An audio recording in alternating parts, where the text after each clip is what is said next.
Hello students, welcome to my channel Surya education group. आज हम जो टॉपिक लेकर आए हैं वो उन सभी स्टूडेंट्स के लिए बहुत ही बेस्ट है जिन्होंने कभी भी केमिस्ट्री वर्ड का नाम सुना है। तो आज आते हैं, हम देखते हैं केमिस्ट्री वर्ड में जो बहुत ही इंपॉर्टेंट जो केमिस्ट्री की जान है वो है पेरियोडिक टेबल। तो आज हम जानेंगे उसके बारे में, पेरियोडिक टेबल के बारे में। और सभी बच्चे ध्यान से इस टॉपिक को जरूर पढ़ें क्योंकि इन फ्यूचर उनको इस वर्ड से हमेशा कभी ना कभी फेमिलियर होना ही पड़ेगा। तो आइए देखते हैं पेरियोडिक टेबल। पेरियोडिक टेबल मैं आपको थोड़ा सा बताना चाहूंगा कि पेरियोडिक टेबल क्या है, पेरियोडिक टेबल क्यों आई, कैसे आई और क्या रीजन था इसका। तो सबसे पहले हम पेरियोडिक टेबल के बारे में जानेंगे। तो ये है कि पेरियोडिक टेबल इन फ्यूचर जब हमारे पास कभी भी कोई नए एलिमेंट्स आएंगे तो उनको इसमें हम और अच्छे से रख सकेंगे। पर आज तो हमने ये रखने का विचार कर लिया, पर अगर जब ये स्टार्टिंग हुई थी तो इस पेरियोडिक टेबल का स्टार्टिंग क्या था। तो इस पेरियोडिक टेबल के लिए जब साइंटिस्ट लोगों ने किसी भी एलिमेंट्स का इन्वेंशन किया तो उनको इस पेरियोडिक टेबल के एलिमेंट्स को रखने के लिए और पढ़ने के लिए और समझने के लिए बहुत प्रॉब्लम होती थी। तो अलग अलग साइंटिस्टों ने अपने अपने टाइम से इस पेरियोडिक टेबल का अपडेशन करते गया। जब ये पेरियोडिक टेबल का अपडेशन हुआ तो इसमें बहुत सारे रूल्स आए, रेगुलेशंस आए जो कि इसको कंप्लीट किए। पर आज जो हमारे पास पेरियोडिक टेबल है उसका नाम है मॉडर्न पेरियोडिक टेबल। इस मॉडर्न पेरियोडिक टेबल के पहले एक पेरियोडिक टेबल आई थी जिसका नाम था मेंडलीव पेरियोडिक टेबल। बट वो पेरियोडिक टेबल बिहाफ में किसके थी, एटॉमिक वेट के अकॉर्डिंग थी। तो इसीलिए एटॉमिक वेट के अकॉर्डिंग ये सारे रूल्स को सेटिस्फाई नहीं कर पा रही थी। इसलिए एक नई पेरियोडिक टेबल का इन्वेंशन हुआ जिसका नाम हुआ मॉडर्न पेरियोडिक टेबल। तो मॉडर्न पेरियोडिक टेबल कुछ बेस पर है, जैसे कि हमने बोला, सबसे पहले बता दिया व्हाट इज पेरियोडिक टेबल। अगर आपके पास एक क्वेश्चन आता है, बोलता है what is periodic table, then periodic table क्या होती है कि आप इस पेरियोडिक टेबल के थ्रू सारे एलिमेंट्स को, इस पूरे यूनिवर्स में जो भी एलिमेंट हैं उनको आप अच्छे से समझ सकते हैं, पढ़ सकते हैं और उसके बारे में इंफॉर्मेशन ले सकते हैं। और साथ ही साथ उनके आने वाले जो भी नेक्स्ट एलिमेंट्स होंगे उनको ये और अच्छे से अरेंजमेंट देने में हेल्प कर सकता है आपकी। तो देखते हैं नेक्स्ट टॉपिक है हमारे पास एटॉमिक नंबर। हम देखते हैं कि हमारे एक पेरियोडिक टेबल में जितने भी एलिमेंट्स होते हैं, तो हमारे पेरियोडिक टेबल में लगभग 118 एलिमेंट एट प्रेजेंट है। तो इन 118 एलिमेंट्स, ये जो एलिमेंट्स होते हैं ये तीन चीजों से मिलकर बनते हैं। First of all electrons, protons and neutrons.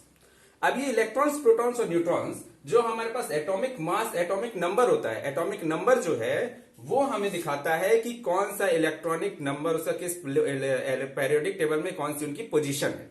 अब हम आगे आते हैं एटॉमिक वेट। एटॉमिक वेट बताता है कि किसी भी एटम का वेट कितना है, ठीक है। और नेक्स्ट हमारे पास जो हमारी पेरियोडिक टेबल की बहुत ही अच्छी अरेंजमेंट दी गई है वो है हमारे पास ब्लॉक्स।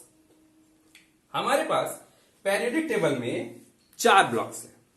फर्स्ट ब्लॉक हमारे पास है S block, second P block, third D block and F block. तो मैं जैसे बताना चाहूंगा कि एस ब्लॉक क्यों नाम दिया गया, why it is called the S block element.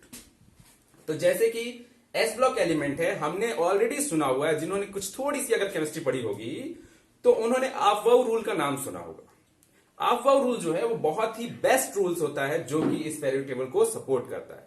According to ऑफ-बाउ rules, अगर कोई भी एलिमेंट अपने इलेक्ट्रॉनिक डिस्ट्रीब्यूशन में लास्ट इलेक्ट्रॉन्स एस ब्लॉक में एंड हो जाता है, इट मींस वो कहलाता है एस ब्लॉक एलिमेंट्स।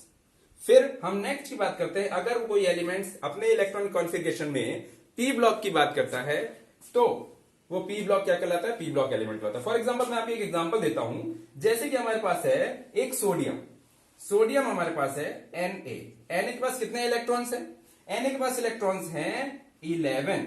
जैसा कि आपने देखा हुआ है कि कोई भी एक एटम होता है उसका एक न्यूक्लियस होता है, एक न्यूक्लियस में सारे क्या होते हैं, उनके पॉजिटिव चार्ज होता है। अब इसके आउटर मोस्ट सर्कुलर होते हैं, इनके आउटर मोस्ट सर्कल होते हैं और एक आउटर मोस्ट इनको होते हैं। इनको क्या बोला जाता है, ऑर्बिटल्स बोला जाता है। इनको क्या बोला जाता है, ऑर्बिटल्स बोला जाता है। अब इसमें इलेक्ट्रॉन्स जो होते हैं वो इन ऑर्बिट्स में क्या होते हैं, डिस्ट्रीब्यूटेड होते हैं। अब इलेक्ट्रॉन्स को अगर हम अबव रूल के अकॉर्डिंग डिस्ट्रीब्यूट करते हैं, देन हमारे पास 1s2, 2s2, 2p6, 3s1। देखिए ये टोटल 10 हो गए और प्लस ये हमारे पास 1 हो गया, तो टोटल 11 है। बट लास्ट इलेक्ट्रॉन जो हमारा कंप्लीट हुआ वो किस में हुआ, एस ब्लॉक में हुआ। इसलिए ये कितना कंप्लीट हो गया ये हमारे पास हो गए 11 इलेक्ट्रॉन्स और ये हो गया जो लास्ट इलेक्ट्रॉन है वो किस ऑर्बिट में जा रहा है, एस ऑर्बिट में, इसलिए कहलाता है एस ब्लॉक एलिमेंट। नेक्स्ट क्या होता है, P block element. Same as it is process, अगर हम किसी एलिमेंट का इलेक्ट्रॉनिक डिस्ट्रीब्यूशन लिखते हैं और लास्ट इलेक्ट्रॉन हमारा पी ब्लॉक में एंडेड होता है, then it is called the P block element. अब डी ब्लॉक में भी सेम टू सेम ऐसे ही और एफ ब्लॉक में भी सेम टू सेम ऐसे। अब हम बताते हैं हमारे पीरियोडिक टेबल में सबसे अच्छी और सबसे इंपॉर्टेंट गैसेस है जो कि नोबल गैसेस है। वो कैसे? क्योंकि वो किसी से रिएक्शन ही नहीं करती है। सबसे अच्छा इंसान वो है जिससे किसी दुनिया से कोई मतलब नहीं। अब वो है हमारे पास नोबल गैसेस।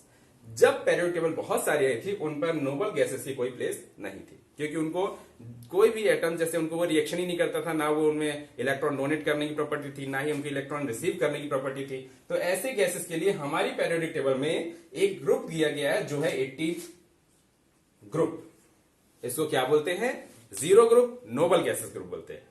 इस प्रकार हमारे पास एक 17th ग्रुप भी है जिसका नाम है हैलोजन ग्रुप। आजकल हैलोजन ग्रुप जो है ऑर्गेनिक केमिस्ट्री और इनऑर्गेनिक केमिस्ट्री दोनों में बहुत ही इंपॉर्टेंट है, तो आप इस चीज को बहुत अच्छे से पढ़ें। और इसके बारे में मैं नेक्स्ट जो टॉपिक होगा, ये आप लोगों को टॉपिक कैसा लगा, जो नेक्स्ट टॉपिक हम बताएंगे वो हमारी अगली वीडियोस में आएगा, आप उसको बहुत अच्छे से देखिएगा। सबसे पहले आप इस टॉपिक को बहुत अच्छे से कवर करें और इसमें जो भी दिक्कत है, जो भी डाउट है, आप प्लीज नीचे मुझे लिंक पे कमेंट में मुझे अपने क्वेश्चंस डाउट पूछ सकते हैं। तो ये टॉपिक आपको कैसा लगा मुझे कमेंट करके जरूर बताइए।